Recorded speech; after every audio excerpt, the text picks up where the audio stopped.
السلام علیکم ورحمۃ اللہ وبرکاتہ نحمد و نصلی علی رسولہ الکریم اما بعد فاعوذ باللہ من الشیطان الرجیم بسم اللہ الرحمن الرحیم رب اشرح لی صدری ویسر لی امری واحلل عقدۃ من لسانی یفقہوا قولی رب زدنی علما آمین۔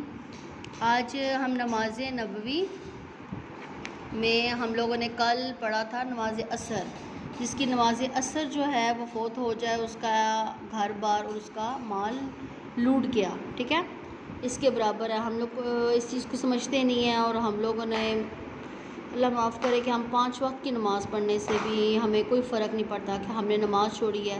پہلے جن کا ایمان تازہ ہوتا ہے یا جن کا ایمان اچھا ہوتا ہے، وہ ایک نماز چھوٹنے پہ بھی ان کو بہت تکلیف ہوتی ہے اور رنجیدہ ہوتے ہیں۔ جس طرح ہماری لائف میں سے جس طرح کسی چیز کی کمی ہو جائے تو ہم رنجیدہ ہو جاتے ہیں، ایسے ہوتے ہیں کچھ لوگوں کا، یہ بھی ہے۔ اور اسی زمانے کے رہنے والے لوگ ہیں، یہ نہیں کہ آج کل سب بھی ایسے ہیں، نہیں، کچھ کیا بہت سے بھی اللہ والے ہیں اور اللہ کو یاد کرنے والے ہیں۔ بس ہر انسان میں ایمان کی کمی کسی میں زیادہ ہوتی ہے، کسی میں کم ہوتی ہے، تو اس کے لیے ہمیں خود جدوجہد کرنی پڑتی ہے، خود ہم نماز پڑھیں، قرآن مجید کے بارے میں جانیں۔ بہت سے ایسے مدارس ہیں، خاص طور پر الہدیٰ، میں کسی کو نہیں کہتی، لیکن جو میرا اپنا ایکسپیرینس ہے کہ الہدیٰ جو ہے وہ سب سے اچھا جو ہے وہ ادارہ ہے، اسلامی ادارہ ہے، جو کہ اسلام آباد میں۔ اگر آپ اس سے تعلیم حاصل کریں تو نہ صرف آپ وہاں سے ڈگری بھی حاصل کر سکتے ہیں، ساتھ ساتھ اپنے جو ہیں وہ ایمان کو بھی تازہ کر سکتے ہیں۔ تو الحمدللہ ڈاکٹر فرحت ہاشمی ہیں وہاں پہ، اور اس کے علاوہ ان کے ہسبینڈ بھی ہیں مرد حضرات کا، انہوں نے درس کھولا ہے۔ بات اب کہاں سے کہاں چلی جائے گی، تو ہم سٹارٹ کرتے ہیں، کیونکہ میرے کہنے کا مطلب یہ ہے کہ ہم دین سے جڑے رہیں گے تو ہمارا ایمان تازہ رہے گا، اور ہم اپنی ایمان کی حفاظت کر سکتے ہیں، کیونکہ آج کل پرفتن دور آ گیا ہے۔ تو اللہ تعالیٰ ہم سب کو اس پرفتن دور سے خود کو بچانے کی، ہم سب کو خود اپنے آپ کو بچانے کی کوشش کرنی چاہیے۔ آمین ثم آمین۔ بجائے ہم کسی کو تنقید کریں، سب سے پہلے اپنے گھر سے یا خود سے شروع کریں۔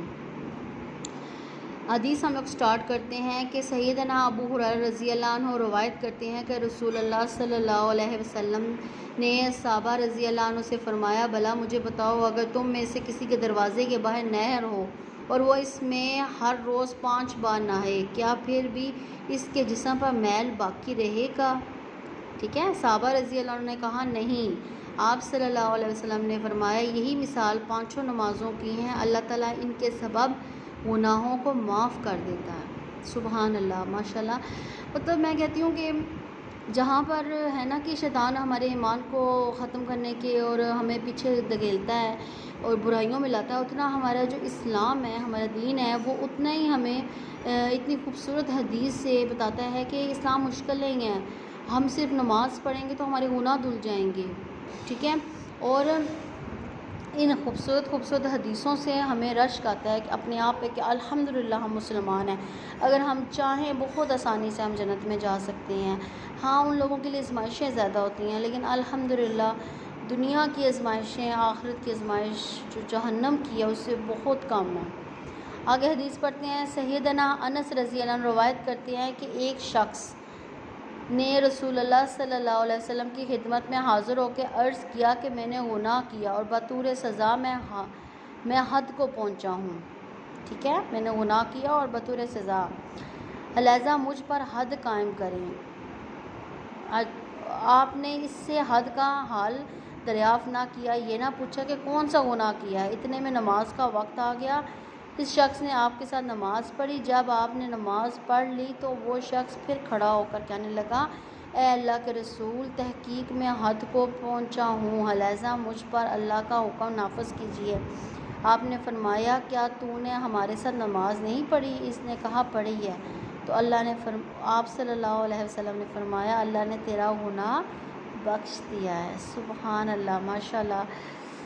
یہ میں کہتی ہوں کہ حدیثیں پڑھ کے میرا ایمان جتنا تازہ ہو رہا ہے، اللہ کرے آپ کا بھی اتنا ہی ایمان تازہ ہو، اور آپ دل میں تہیہ کر لیں کہ ہم نے نماز پڑھنی ہے، چاہے جو کچھ بھی ہو جائے، چاہے شادی ہے، چاہے میت ہے، جو بھی ہے، جہاں پہ بھی آپ گئے ہیں، آپ بس خود کو پکا کر لیں گے نا، دعا مانگیں گے اللہ سے کہ اللہ مجھے ہدایت کے راستے پہ چلاؤ، میں نے نماز پڑھنی ہے، ہر حال میں پڑھنی ہے، تو اللہ تعالیٰ آپ کے لیے آسانیاں بھی کریں گے اور آپ کو آپ کے ایمان پہ بھی رکھیں گے. اور آپ یہ نہ دیکھیں کہ جی میں بوڑھی ہو گئی ہوں، میری یہ ایج ہو گئی ہے، میری وہ ایج ہو گئی ہے، آپ کو قرآن مجید نہیں صحیح پڑھا. آپ سیکھیں، آج کل تو نیٹ کا دور ہے، آپ کسی بھی قاری کا نکالیں. آج کل تو میرے اپنے اس میں ہیں نورانی قاعدہ میں نے پڑھایا ہے، انشاءاللہ میں قرآن مجید بھی سٹارٹ کروں گی اس بک کے بعد.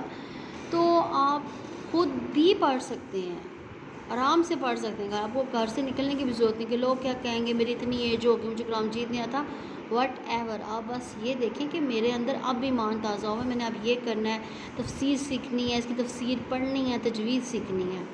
زیادہ سے زیادہ اپنا ٹائم قرآن مجید کے ساتھ لگائیں. میں یہ نہیں کہتی کہ دنیا کے معاملات چھوڑ دیں، دنیا کے معاملات بھی ساتھ ساتھ دیکھیں. تو بس اللہ تعالیٰ ہمارے وقت میں وسعت پیدا فرمائے کہ ہم زیادہ سے زیادہ قرآن مجید کو ٹائم دے سکیں.